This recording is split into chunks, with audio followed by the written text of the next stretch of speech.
foi feito durante o governo Bolsonaro, é uma lei em 2021 que permite que residentes no Brasil, seja eu, você, as pessoas que estão nos assistindo, elas possam fazer aplicações em renda fixa no exterior, por intermédio dessas plataformas digitais, como a Nomad e outras, né, em que, por exemplo, você pode pegar o dinheiro que você tem aplicado na depósito à vista, poupança, fundos de investimento, fundos de previdência, em vários bancos, Banco Brasil, Banco Itaú, etc., transferir para essas plataformas e aplicar no exterior. Bom, mas isso significa o seguinte, que nós abandonamos um dos princípios basilares da política cambial brasileira desde os anos 30, de que era o seguinte, qual era esse princípio? O princípio de que só pode sair aquilo que entrou. Então, o investimento direto produtivo, que é a entrada, né, de dólares, né, para construção de fábricas, ou mesmo para compra de ativos, tem direito de sair porque ele tinha entrado com dólares no país. Então, isso era um princípio basilar, né? Agora, com essa lei de 2021, pode sair o que nunca entrou. Então, o que acontece? Isso aumenta muito o potencial de saída de capitais do Brasil, porque não é só os não residentes que podem tirar dinheiro do país, os residentes também podem. E, nos últimos 2 meses, quem está tirando dinheiro do Brasil não são os não residentes, são os residentes no Brasil. E aí, isso se conecta também com outro elemento importante, que a maior parte dos analistas não está vendo com atenção, que é uma mudança na estrutura do setor financeiro brasileiro, né? Até 2014, o sistema financeiro brasileiro era os bancões, né? Então, você tinha os grandes bancos de varejo, que é Banco Brasil, Santander, Itaú, Bradesco, né? Caixa Econômica Federal, e alguns bancos de investimento, né, como o BTG Pactual e outros, né?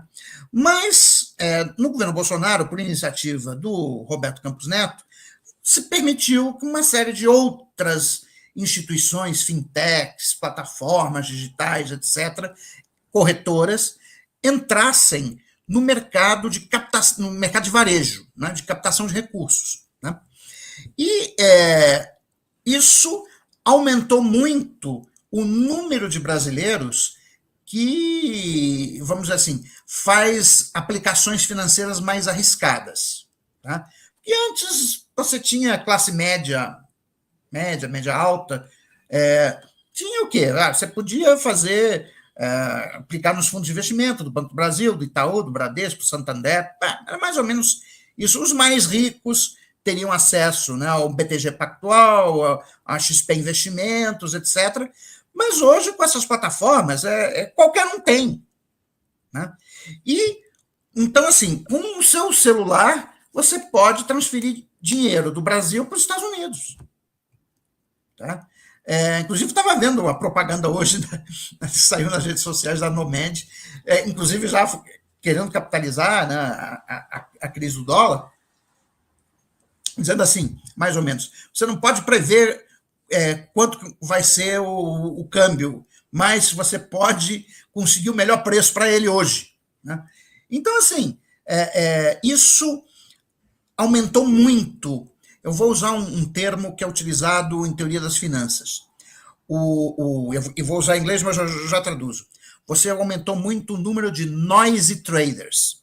Noisy traders são os agentes que não são especializados, eles não têm conhecimento formal de finanças, mas que eles atuam com base em ruído, tá?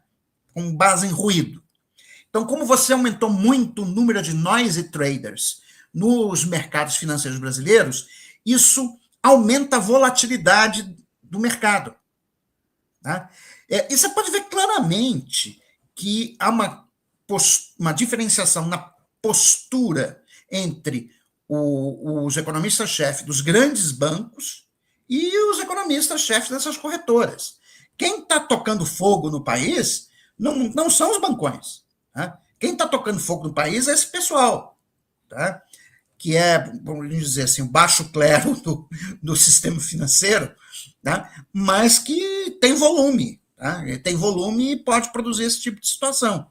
Então, assim, então, só resumindo, como você teve essa mudança na estrutura do mercado financeiro brasileiro, em que aumentou muito o número de noisy traders, junto com a perda de capacidade do Banco Central de executar política cambial devido a mudanças institucionais ocorridas em 2006, 2008 e principalmente em 2021, bom, você já estava com o cenário todo pronto para acontecer uma crise cambial. E aí veio, quando acontece esse tipo de crise, é o que o Minsky chamava de trigger event, o evento que detona. Aparentemente foi o anúncio do pacote fiscal feito pelo Haddad, algumas semanas atrás, em que, talvez por má comunicação, aí tem gente mesmo do próprio governo que diz que não foi bem comunicado, não foi bem explicado, né? Mas aquela coisa da isenção dos R$ 5.000, né, de quem ganha até R$ 5.000 de imposto de renda, ficou para os noisy traders, né? Para os noisy traders, o governo está abrindo mão de receita, então vai ser um fiasco. Quando, na verdade, ele estava condicionando, e isso estava bem claro, né? Ele condicionava, né, o aumento do limite de isenção do imposto de renda à tributação de quem ganha até mais de R$ 50.000 por mês, com uma alíquota média efetiva de 10% do imposto de renda. Então, eu acho que isso basicamente explica a crise. Tá? Não é um problema fiscal, o Brasil não está com crise fiscal. Tá? É o que eu queria perguntar. O senhor, primeiro, eu queria voltar um pouquinho, professor, no tempo, e só citar uma frase que chamou a atenção no seu penúltimo, porque também o senhor já tem um texto mais novo, texto em que o senhor fala assim, o Banco Central está com uma faca diante de uma bazuca, né? O senhor faz uma comparação. Mais ou menos isso que está acontecendo? Então, exatamente, esse é o ponto, e acho que o leilão de hoje mostrou isso. Né?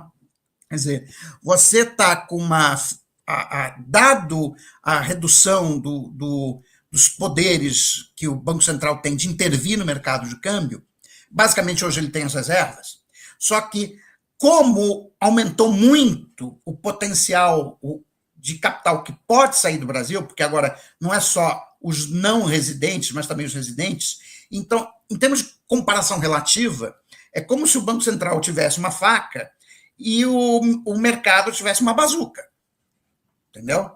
Então, o que você precisa? Você precisa mudar essa correlação de forças. Para mudar essa correlação de forças, você tem que fazer uma mudança na base institucional da política cambial brasileira. Tá?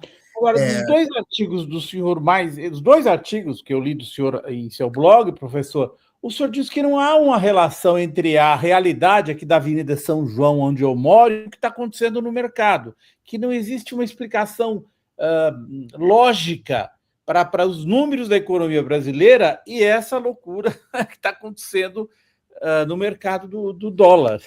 É fato isso? Sim, é visível. Você olha para a economia real vai muito bem. Né? O Brasil, esse ano, vai crescer acima de 3,5%.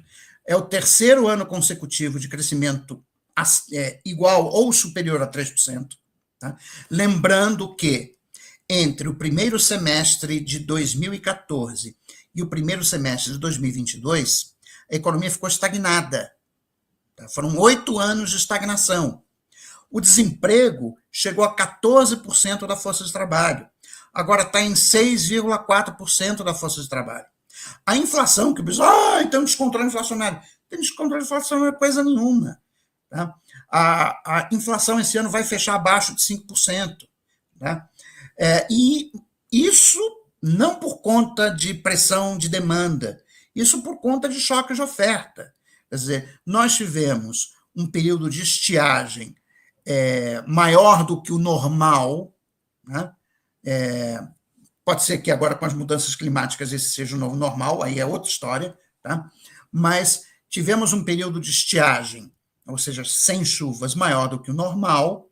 Isso tem consequências sobre o preço da eletricidade, porque o governo teve que acionar as usinas térmicas e na medida que ele faz isso, a bandeira tarifária, né, ela sai de verde para amarela, depois de amarela para vermelho 1, depois de vermelho 1 foi para vermelho 2. Então, isso aumenta o preço da energia, que bate no IPCA. Então, aumentou a inflação por conta do aumento do preço de energia.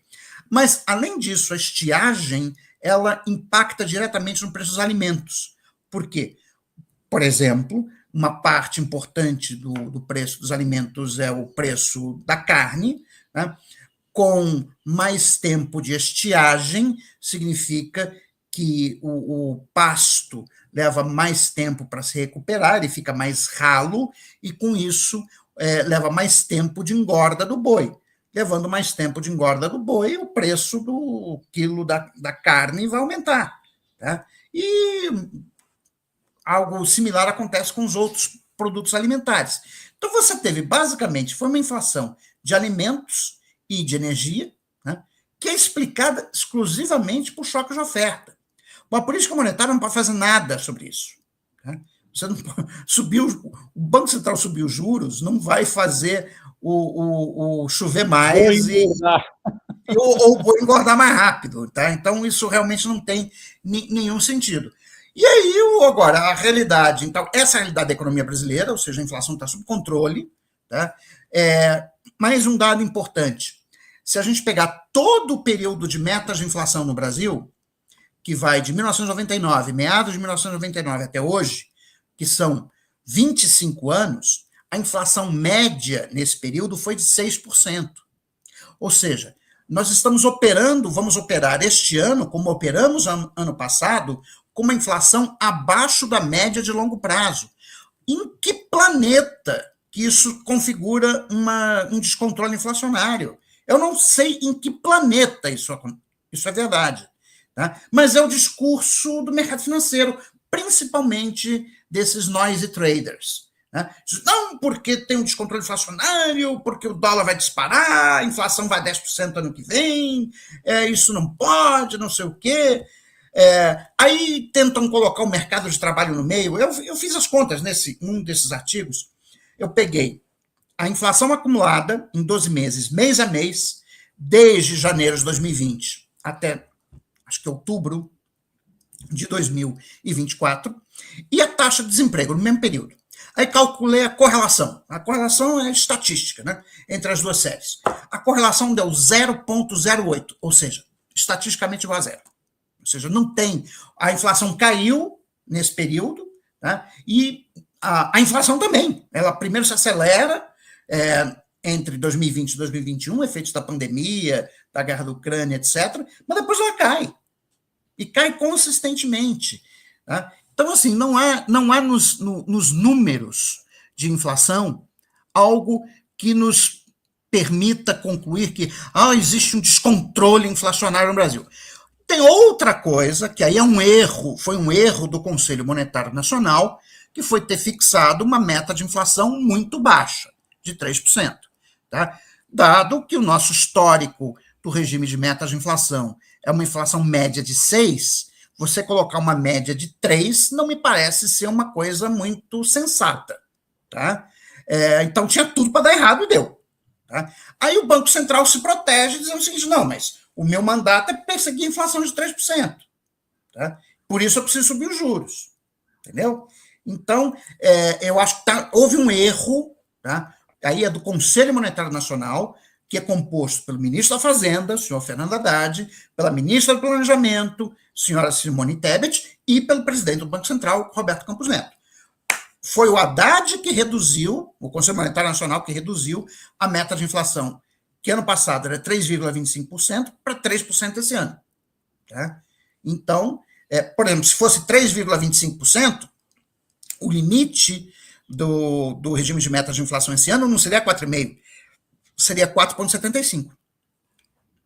Que provavelmente vai ser mais ou menos onde a inflação vai fechar esse ano. Tá? Então, o Conselho Monetário Nacional é que criou problemas desnecessários para a condução da política monetária. Tá? Mas, assim, esse mundo desses noise traders, da Faria Lima, etc., que estão prevendo uma hecatombe, etc., isso aí não vai acontecer. Como também não aconteceu, eu lembro que eu participei do governo de transição, né,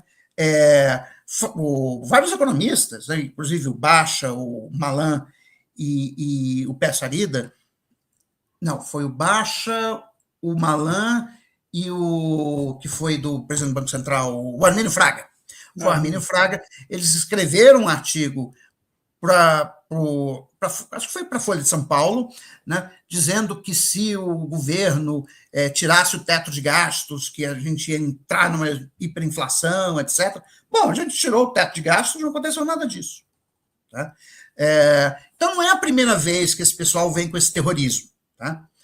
Agora, tem a marca simbólica, né, tem os símbolos. Tá? De fato, $1 a 6,20 em termos nominais, o valor mais alto que a cotação do dólar chegou.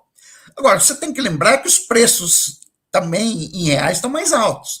Então, quando você deflaciona, né, a taxa de câmbio pela variação do IPCA, você percebe que não tem nada de excepcional no número que está agora aparecendo no mercado de câmbio.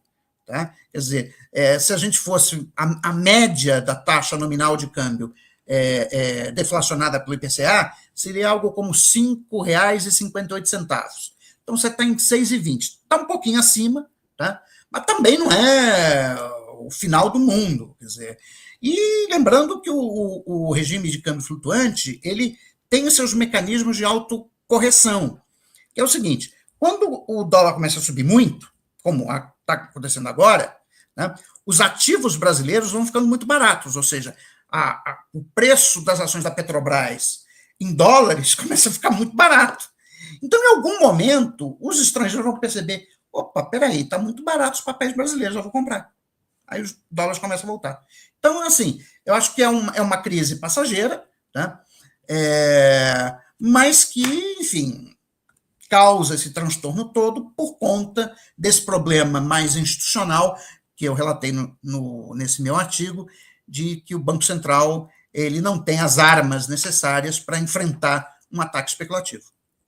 Finalmente, professor, o senhor também disse que o mercado, eu não sei se o senhor se referia aí aos noisy traders ou o mercado como um todo, quer que o governo Lula faça o que o Paulo Guedes não fez, porque o Jair Bolsonaro queria se reeleger. É isso mesmo? Então, isso aí eu já acho que é uma coisa mais geral do mercado financeiro. Tá? Quer dizer, eles querem que o ajuste fiscal seja feito do lado da despesa. Então, aqui a gente tem uma questão de economia política. Tá?